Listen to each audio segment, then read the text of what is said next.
Well, morning, fellow zombies. Are we alive yet? Are we awake yet? It's 1:12 in the morning, West Coast time. It's February 6, 2025. The Weaver Agency of Roseman, California.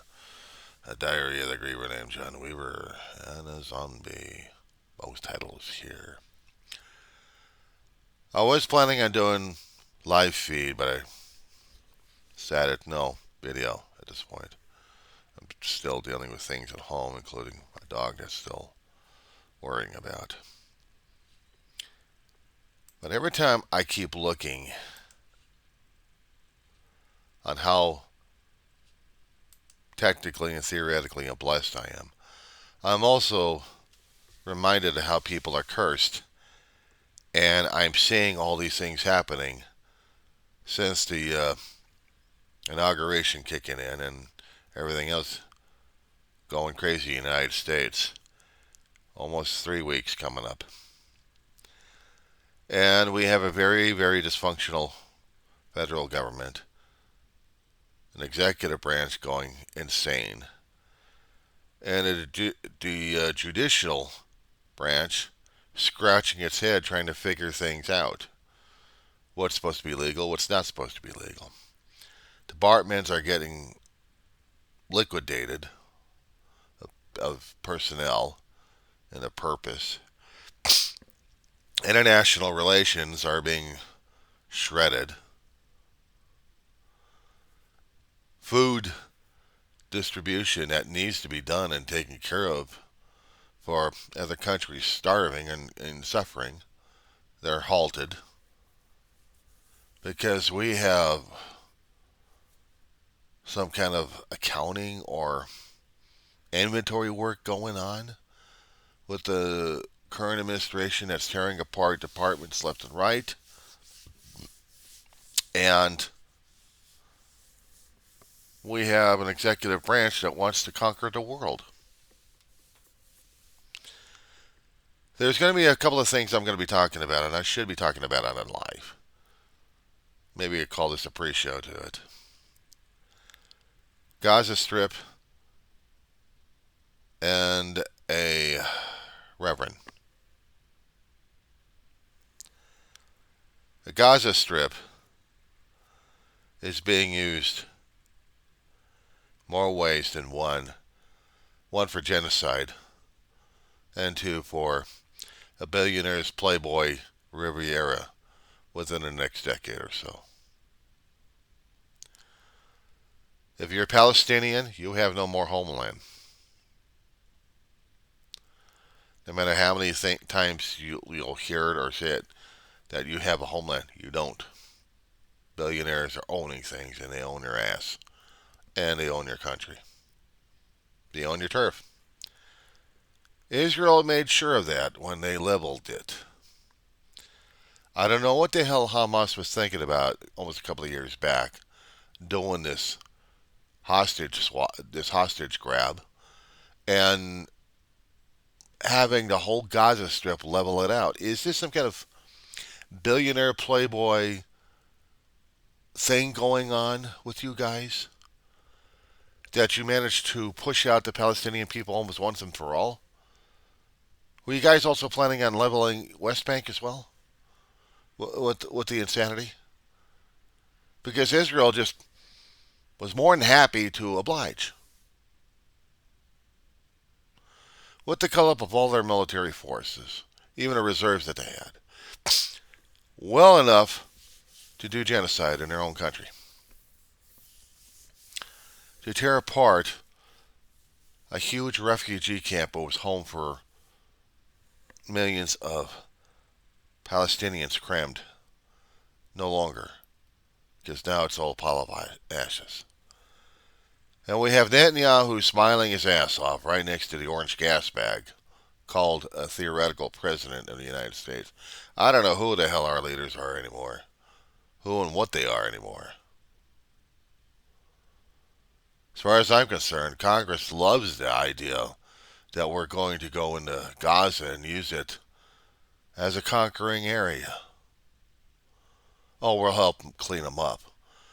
But in order to help clean up the area and help Israel straighten out all the Palestinians and get rid of them, or just shove them aside so we can build up the quote unquote Riviera and nice homes, and and it's so nice to go over there and live it out.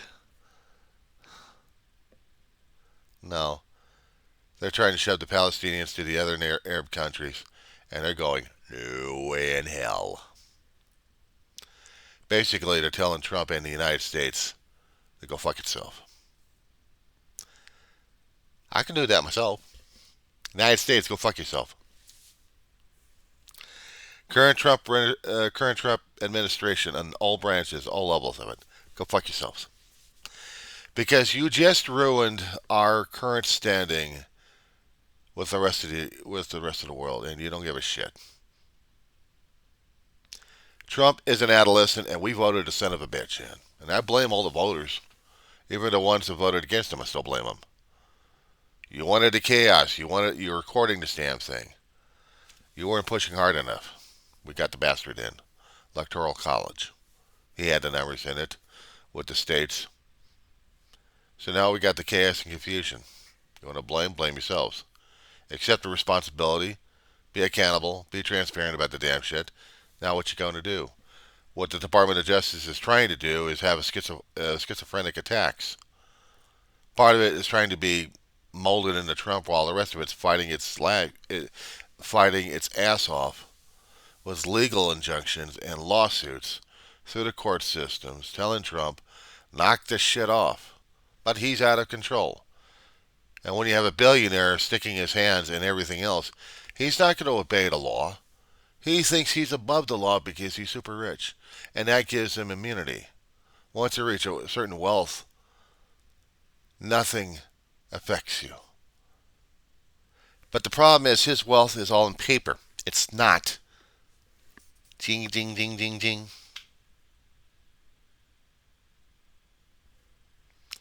Speculation. He's doing the most speculative buying and selling and keeping his company afloat by paper only. Not by solid substance, not by banking, not by putting assets into a bank where it's actually liquid assets and they can actually maneuver things and maybe do some regulations on it? No, not really. But he's living off the whatever their expressions they're going to be using these days. And he don't care what departments he screws over. Because they're going to screw him over one way or another, he thinks. So he's got to destroy America to protect his own assets. And this is a guy that came over from South America who didn't understand anything about American politics or how the damn thing works, but he thinks he knows business. But the bitch of it is, he's already messed with the Americans at this point over here, and they're fighting back one way or another. Oh, by the way, Musk, how's SpaceX? I wouldn't put it past. I wouldn't put it past anybody to take a run at SpaceX. I'm just saying. I'm just saying. I didn't hear. But if I was one, I hope you have your assets well protected. I'm not making a threat. I'm making an observation. I'm notating the people's anger out there. Now, I know some of the people who are Trumplicans and they don't care. But there may be some Republicans out there, I did say the word Republicans, who might give a shit. And then Democrats out there, if they got their collective dead asses out there. You see, America is fighting back against itself. It's treating you as a virus. It will have its own biological war, one way or another. And we're seeing it happen right now, boys and girls. The second item happens to deal with the same malady. On the day of inauguration, there was a reverend in a church where the Trump party was obligated by tradition to get the blessings of the church in hopefully order to have a better transition, better 4 years, hoping maybe God will smile upon him. The Reverend at the time was trying to tell him that we're afraid of the chaos and confusion that you're threatening to pull on the people. Please don't do this. Please. She spoke directly to the president. How else was she going to get the message across? And then that day, he unleashed a storm. He unleashed a storm on people. So weeks after that, it's been going through the Trumplican party of almost censoring a reverend, limiting her First Amendment rights, and making an HR resolution against her. I shit you not. HR House of Representatives Resolution 59. And it says, I'm going to put the PDF in my file over here. Expressing the sense of the House of Representatives that the sermon given by the Right Reverend Miriam Edgar Boody at the National Prayer Service on January 21st, 2025, at the National Cathedral was a display of political activism and condemning its distorted message. We have Mr. Beeching, Mr. Clyde, Mr. Grothman, Mr. Burleson, Mrs. Miller of Illinois, Mr. Harris of North Carolina, Mrs. Bice, Mrs. Luna, Mr. Moore of Alabama, Mr. Oglis, Ms. Green of Georgia, Mr. Norman, Mr. Webster of Florida, Mr. Allen, Mr. Babbitt, Babin, Mrs. Fortune, get that, yeah,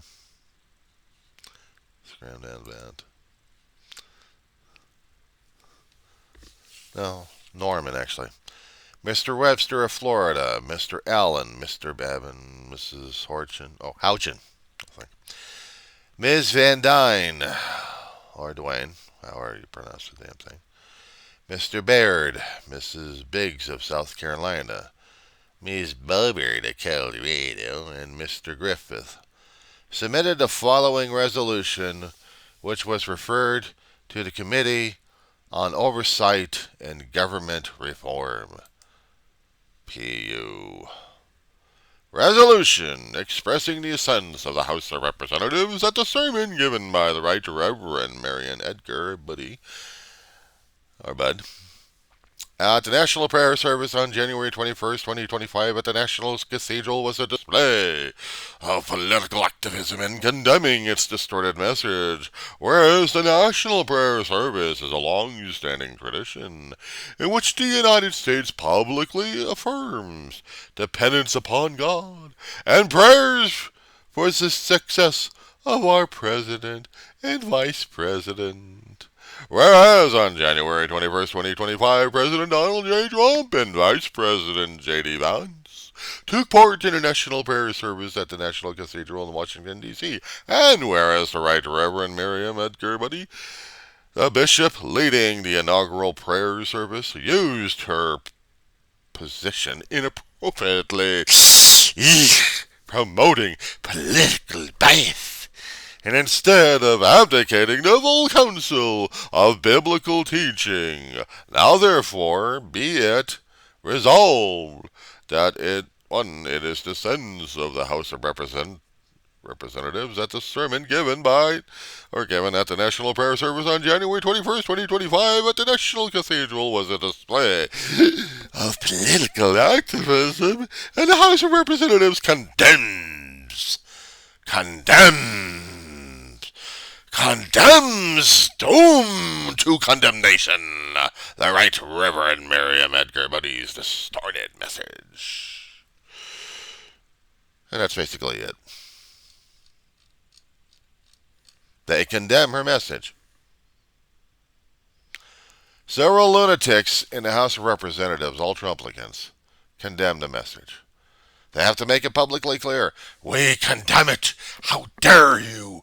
We, the auspicious body of this nation's government, we who make the laws and rules, condemn down here at you. Pointing the finger at the Reverend. How dare you? The audacity! It's like going on a full Grinch shit. Jim Carrey could have been using this kind of material to go full Grinch on this crap. Hell, if I had to make, I probably would go full Grinch on this one. No, I'd make sense if all the Congress did the shit. Because I have to make an HR resolution condemning a damn reverend and making up with her political viewpoints? You know what the First Amendment usually kind of protects us from the government reprisals of what we're saying about them because it allows it? But no, they don't like that. How dare you? You have to support the president at this point over here. And I know there's a lot of people in the clergy out there who are pissed off. They're trying to hold their anger in their ire, but they're pissed. They're pissed. I myself went thermal on this one. What the hell is the Congress doing with all this damn crap on their hands? I mean, what the fuck are they doing? We got a country that's breaking down offices, shutting down left and right, and they think it's accountability. And now you got to attack a reverend because she doesn't want the damn chaos and confusion, and yet it happened. And did you ever notice the bastard never put his hand on the Bible? It's not about that. He just raised his hand, swore, lied to the people and everybody else, and then created chaos and confusion at this point over here. If there isn't a solid case for the 25th Amendment, I don't know what is. However, as I said before, if you happen to look at the line of successions at this point, there is no hope in hell. Unless, of course, the House of Representatives happens to get rid of Speaker Johnson and put in a Democrat, Hakeem Jeffries. If they put him in there, a minority leader as a majority leader, or minority leader as the Speaker of the House, ooh, yeah, we can think about it, but it ain't going to happen anyway because the Republicans won't let it happen. And if there's any right-minded thinking Republicans, they're already gone. It's just now the circus that the world has to deal with. And by the way, which country are you going to be invading next? I'm serious. Who we're going to be landing troops on next? Anybody?